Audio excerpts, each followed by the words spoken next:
जय जय श्री राधे। आज हम एक बहुत ही गहरी और जीवन को भीतर से बदल देने वाली बात समझने का प्रयास करेंगे। परम पूज्य श्री स्वामी राम सुखदास जी महाराज कहते हैं, जीव, जगत और परमात्मा, बस यही तीन वस्तुएं हैं। जरा ध्यान से समझो। जीव क्या है? मैं। जो मैं का अनुभव करता है वही जीव है। जगत क्या है?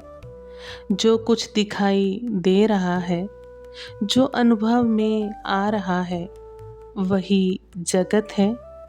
और परमात्मा, जो इन दोनों का आधार है, जो इन दोनों का स्वामी है, वही परमात्मा है। अब यहाँ एक बहुत सूक्ष्म बात समझने की है।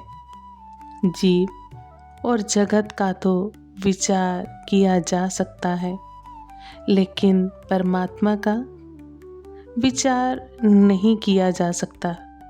परमात्मा का केवल विश्वास किया जाता है। क्यों? क्योंकि विचार उसी विषय पर होता है जिसके बारे में हम कुछ जानते हैं, और परमात्मा, उनके बारे में हम कुछ नहीं जानते, इसलिए वहाँ विचार नहीं चलता। वहाँ केवल श्रद्धा चलती है, विश्वास चलता है। इसलिए विचार करके जगत का त्याग करना है और श्रद्धा से परमात्मा को स्वीकार करना है। अब एक और गहरी बात, हम सोचते हैं कि मन को परमात्मा में लगाना है, लेकिन मन तो जड़ है और परमात्मा चेतन है। तो जड़ चेतन में कैसे लगेगा? यही भ्रम है। वास्तव में मन नहीं लगता, स्वयं चेतन परमात्मा में लगता है। जीव का स्वभाव है, जहाँ उसका मन लगता है वह वहीं लग जाता है।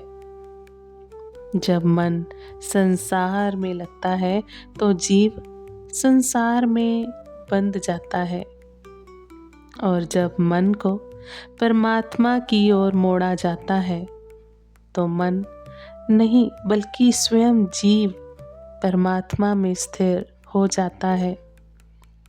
धीरे धीरे मन संसार से हटता है और परमात्मा में लगते लगते विलीन होने लगता है।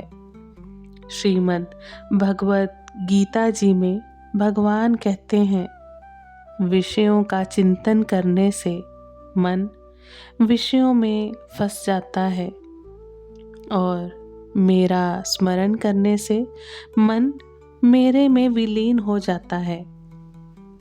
यहाँ एक और बात समझो।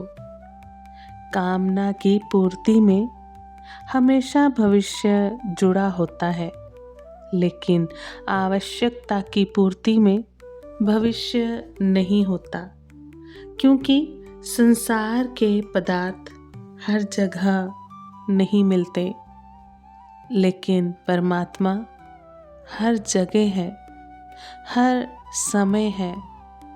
अगर अनुभव ना भी हो तो भी आंखें बंद करके ये मान लो कि परमात्मा हर जगह है, भीतर भी बाहर भी, हर व्यक्ति में, हर परिस्थिति में।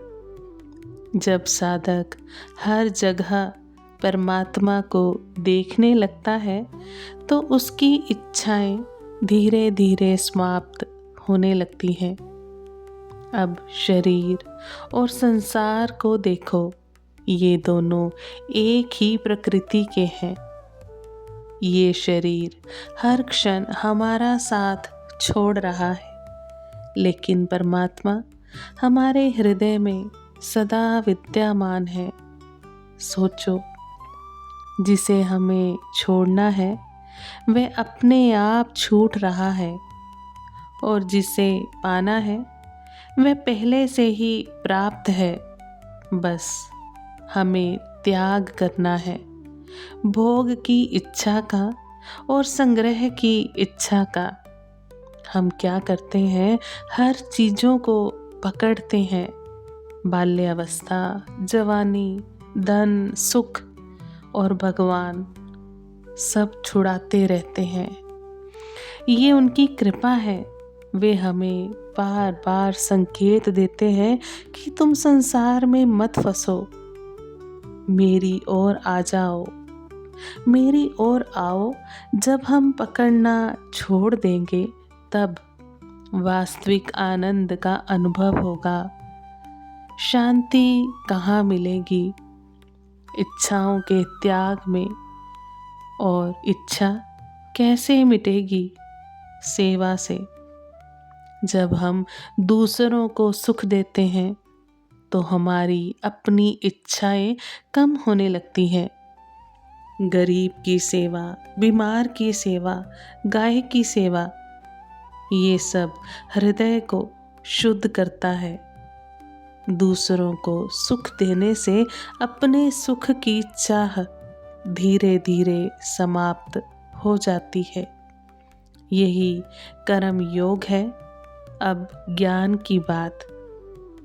जब हम ये समझते हैं कि शरीर बदलता रहता है लेकिन मैं नहीं बदलता, तब वास्तविक ज्ञान प्रकट होता है। यही ज्ञान योग है।